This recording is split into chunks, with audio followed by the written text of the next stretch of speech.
Welcome to Nanak classes. दोस्तों, Nanak classes के YouTube channel पे आपका स्वागत है। आज है 6 जनवरी और 6 जनवरी और 5 जनवरी दोनों एक साथ, क्योंकि कल संडे था तो वीकली क्लास मिली थी। तो 6 जनवरी 2025 के जितने भी most important Rajasthan current affairs के क्वेश्चन बनते हैं, आज हम उनका डिस्कस करेंगे। पूरा वीडियो ध्यान से देखना और लास्ट में मैं आपसे क्वेश्चन पूछूंगा जिनके जवाब आपको कॉमेंट बॉक्स में देने हैं। आज हम पढ़ेंगे राजस्थान में कर्म भूमि से मातृभूमि अभियान, अमीरगढ़ में फ्लाइंग स्कूल खोलने की मंजूरी और राजस्थान राज्य कुश्ती संघ के नए अध्यक्ष बने हैं। पूरी विस्तृत चर्चा इस वीडियो के माध्यम करेंगे और साथ में हम पढ़ेंगे राजस्थान डेली सुजत सार संग्रह की कहानी। तो रोज इस समय क्लास मिलती है, लेकिन आज 9 बजे मिल रही है। वैसे इसका फिक्स टाइम 8:30 है। तो करें स्टार्ट आज की क्लास। सबसे पहले कल के क्वेश्चनों के साथ। कल हमने चर्चा की थी कि राजस्थान में जनवरी 2025 में संचालित ऑपरेशन साइबर शील्ड का मुख्य उद्देश्य क्या है? संगठित साइबर वित्तीय अपराधों से निपटना, राजकीय स्कूलों में को अंग्रेजी माध्यम में किए गए रूपांतरण की समीक्षा करने के लिए गठित समिति के अध्यक्ष व संयोजक डॉक्टर प्रेमचंद बेरवा, रावतबाटा परमाणु बिजली संयंत्र की 7वीं और 8वीं इकाई के संचालन के बाद कुल उत्पादन क्षमता हो जाएगी 2656 मेगावाट। और देव ऋण योजना में ऋण राशि है 1,60,000 रुपए और ब्याज दर है 4%। फिर हमने पढ़ा हाल ही में किस राजस्थान चित्रकार को रूस की saint Petersburg state university of industrial technologies and design ने सम्मानित किया? तो महस गुर्जर को। ये हमने शनिवार के दिन पढ़ा था। संडे के दिन आपको वीकली क्लास मिल गई। और एक और बता देता हूँ, हैप्पी न्यू ईयर ऑफर है वो आज रात 12 बजे तक और बढ़ा दिया गया है, क्योंकि कल संडे था, टेक्निकल टीम भी काम नहीं कर रही थी, हेल्पलाइन नंबर भी काम नहीं कर रहा था। तो आज फिर आपको वीडियो कोर्स 999 और टेस्ट सीरीज 99 रुपये में उपलब्ध हो रही है। तो आज रात 12 बजे तक इसका फायदा उठा लेना। करें स्टार्ट आज की क्लास। पहला प्रश्न, कर्म भूमि से मातृभूमि अभियान के अंतर्गत कौन कौन से जिले प्रारंभिक चरण में शामिल हैं? देखो, बहुत ही अच्छी योजना है। कर्म भूमि से मातृभूमि का मतलब क्या हो गया कि ऐसे प्रवासी जो जिनका जन्म किसी गांव में किसी जिले में हुआ है और वो बाहर जाके बसे हुए हैं, अपने रोजगार के लिए व्यवसाय चला रहे हैं, कुछ भी कर रहे हैं, उन्हें उनकी कर्म भूमि से मातृभूमि से जोड़कर जो जिले हैं जहां जल संरक्षण के लिए काम किया जा सकते, सहयोग किया जा सके, उनके लिए ये स्टार्ट हुआ है। तो कर्म भूमि से मातृभूमि अभियान के अंतर्गत कौन कौन से जिले प्रारंभिक चरण में शामिल है? तो सिरोही, पाली, जोधपुर, भीलवाड़ा, झुंझुनू और जयपुर, यानी टोटल 6 जिलों को शामिल किया गया है। तो बहुत ही इंपॉर्टेंट प्रश्न है और बहुत ही अच्छी बात है। कहते हैं ना कि वो मेरी कर्म भूमि है, वो मेरी मातृभूमि है। तो उस मातृभूमि की, कर्म भूमि की लाज रखना बहुत जरूरी है। और यही अभियान एक बहुत शानदार तरीके से पूरे राजस्थान में शुरू होने जा रहा है। तो कर्म भूमि से मातृभूमि अभियान उद्देश्य भूजल स्तर गिरावट रोकने और वर्षा जल सहेजने की परंपरा पुनर्जीवित करना, स्थायी जल के संचय, संग्रहण और पुनर्भरण पर फोकस। मुख्यमंत्री की पहल पर इस अभियान की शुरुआत होने जा रही है। भामाशाहों और प्रवासी राजस्थानियों की इसमें भागीदारी रहेगी। ग्रामीण क्षेत्रों में 45,000 ट्यूबवेल रिचार्ज संरचनाओं का निर्माण होगा। अभियान प्रधानमंत्री कैच द रेन संकल्पना से प्रेरित है, जो जुलाई 2019 से शुरू हुआ था। प्रधानमंत्री कैच द रन के हिसाब से ये प्रश्न भी पेपर में आ चुका है, कैच द रन। तो आपको क्या याद रखना है? अब याद रखना है कर्म भूमि से मातृभूमि अभियान भूजल स्तर गिरावट रोकने और वर्षा जल सहेजने की परंपरा पुनर्जीवित करना।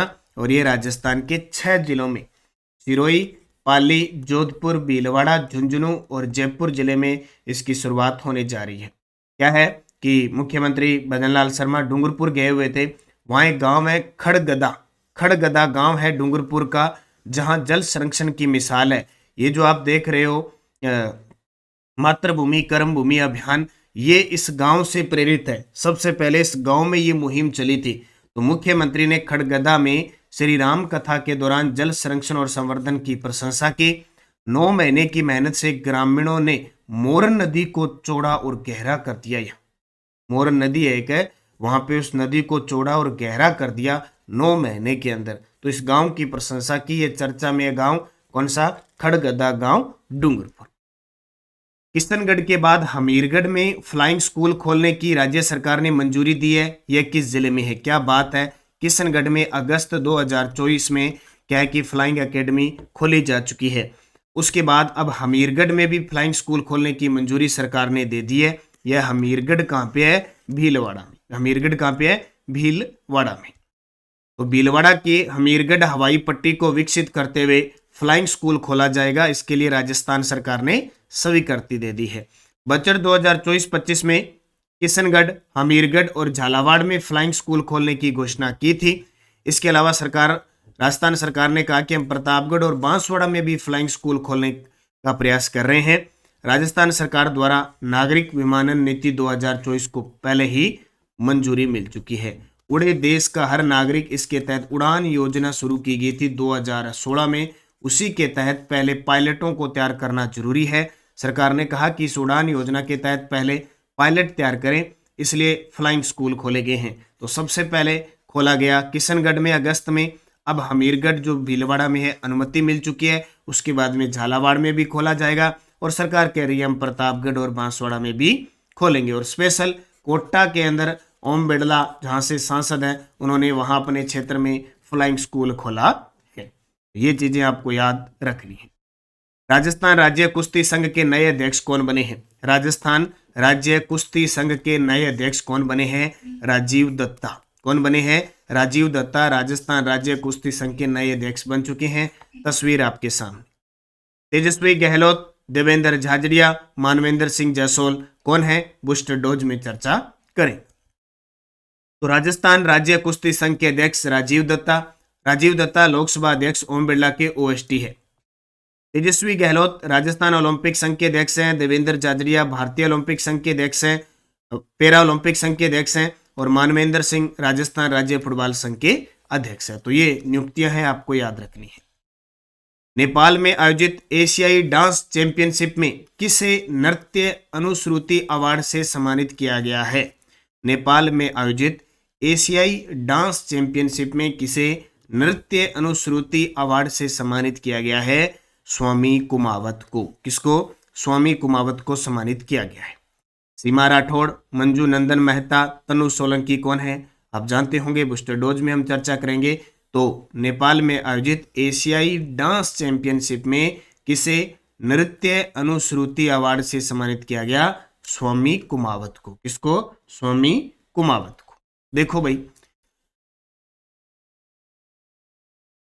यहां तो क्लियर हो गया कि स्वामी कुमावत को डांस चैंपियनशिप में सम्मानित किया गया। अब बात आई है मंजू नंदन मेहता कौन है? सितार वादक है, जयपुर के, हाल ही में इनका निधन हो गया। 11वां राजस्थान इंटरनेशनल फिल्म फेस्टिवल के कल्चरल ब्रांड एम्बेसडर बनाई गई सीमा राठौड़ घूमर नृत्यांगना है। तनु सोलंकी कौन है? मिस इंडिया ग्लैम 2025 का खिताब जीता। हेमलता शर्मा कौन है? सब इंस्पेक्टर हेमलता शर्मा ने मिसेज इंडिया ग्लैम 2025 का खिताब जीता। और फरीन मिस वैदिक कन्या 2024 का खिताब जीता। हालांकि इस प्रकार के क्वेश्चन नहीं आते, लेकिन जैसे हेमलता शर्मा अभी हाल ही में चर्चा में है, अभी सब इंस्पेक्टर है और इन्होंने मिसेज इंडिया ग्लैम 2024 का खिताब जीता, तो इस प्रकार का प्रश्न कई बार बन जाता है। बाकी मंजू नंदन मेहता सितार वादक है, ये इंपॉर्टेंट बनेगा। और 11वां Rajasthan international film festival Jodhpur में होगा, कल्चरल ब्रांड एम्बेसडर बनाई गई है सीमा राठौड़। इनका क्षेत्र पूछा जा सकता है, घूमर नृत्यांगना। राजस्थान सरकार की सोशल मीडिया इन्फ्लुएंसर नीति के तहत क्या प्राथमिक उद्देश्य रखा गया है? Very very important. राजस्थान सरकार पूरा चाहती है कि हमने जो योजना चलाई है, हमने जो काम किए हैं, वो जन जन तक पहुंचे। तो राजस्थान सरकार की सोशल मीडिया इन्फ्लुएंसर नीति के तहत क्या प्राथमिक उद्देश्य रखा गया है? राज्य की योजनाओं का प्रचार प्रभावी तरीके से करना। देखो, राजस्थान सरकार की सोशल मीडिया इन्फ्लुएंसर नीति, राज्य सरकार की योजनाओं का प्रचार करेंगे कौन? Social media.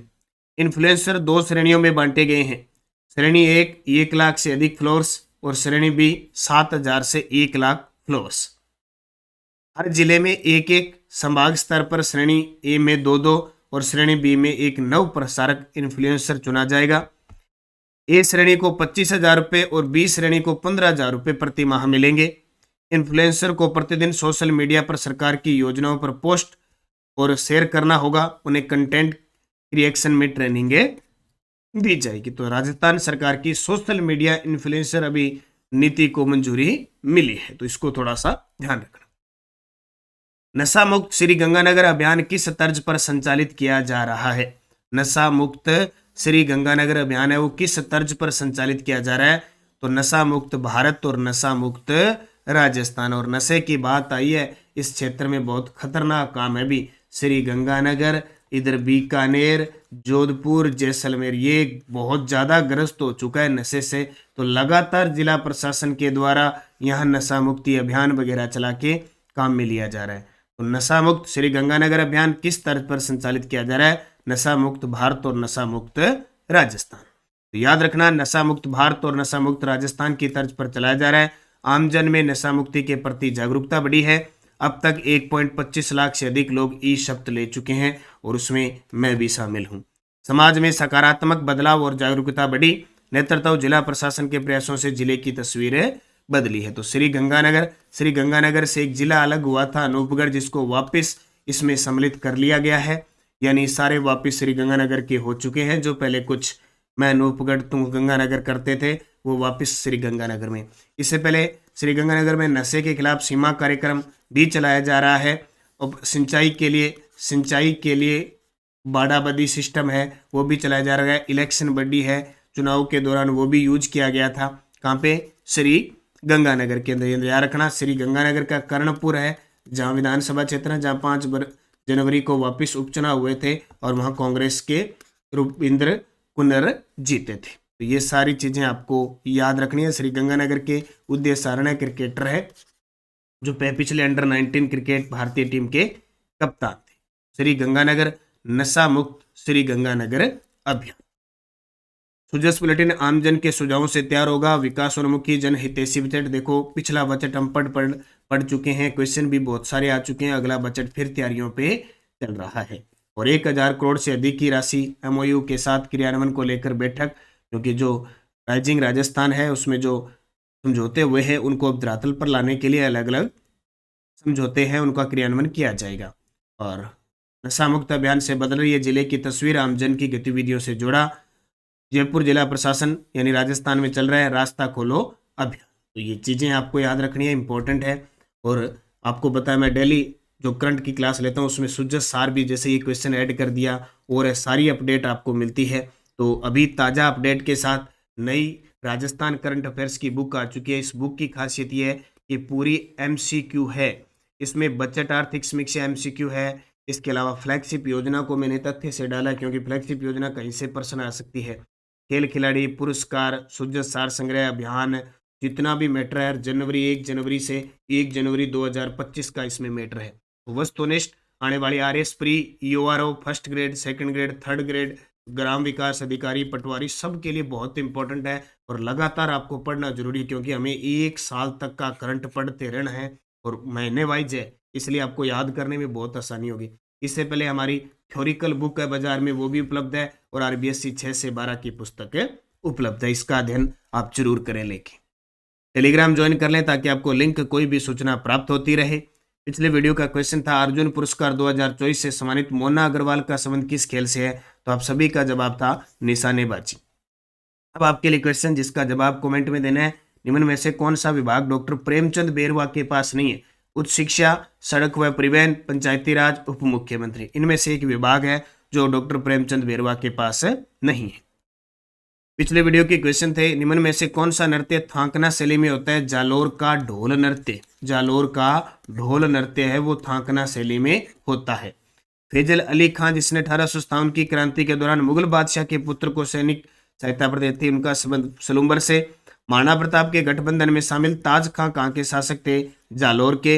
वे लोक देवता जिन्होंने गायों की रक्षा हेतु अपने प्राण त्यागे, तेजाजी भी थे, गोगा जी भी थे, पाबू जी भी थे, मेहा जी भी थे। राजस्थान को सुनील टप्पा निम्न में से किसकी अनुशंसा पर मिला? राज्य पुनर्गठन आयोग। अब 5 क्वेश्चन लास्ट बचते हैं आज सेकंड ग्रेड संस्कृत विभाग के 5 क्वेश्चन। संत मावजी के चौपड़ों की भाषा है? सतारा, नड़, मस्क किस प्रकार के वाद्य यंत्र है? बपंग किस प्रकार का वाद्य यंत्र है? 1956 के उपरांत कितने अन्य राज्यों के राज्यपाल को राजस्थान के राज्यपाल का अतिरिक्त प्रभार दिया गया? और गुलाब श्याम का वैष्णव मंदिर कहाँ स्थित है? ये 5 प्रश्न सेकंड ग्रेड संस्कृत शिक्षा विभाग के पेपर में आए थे। इन 5 को अच्छे तरीके से आपके कमेंट में जवाब आने चाहिए, फिर इनका विश्लेषण करके अपने उत्तर डालें। ठीक है, तो वीडियो को जाते जाते लाइक और शेयर कर देना। और न्यू ऑफर आज और बढ़ा दिया गया है, आज रात 12 बजे तक आपको इसी वीडियो कोर्स 999 और टेस्ट सीरीज 99 में मिलेगी। आप इसका फ़ायदा उठा लेना और फिर निरंतर आपको मेहनत करनी है।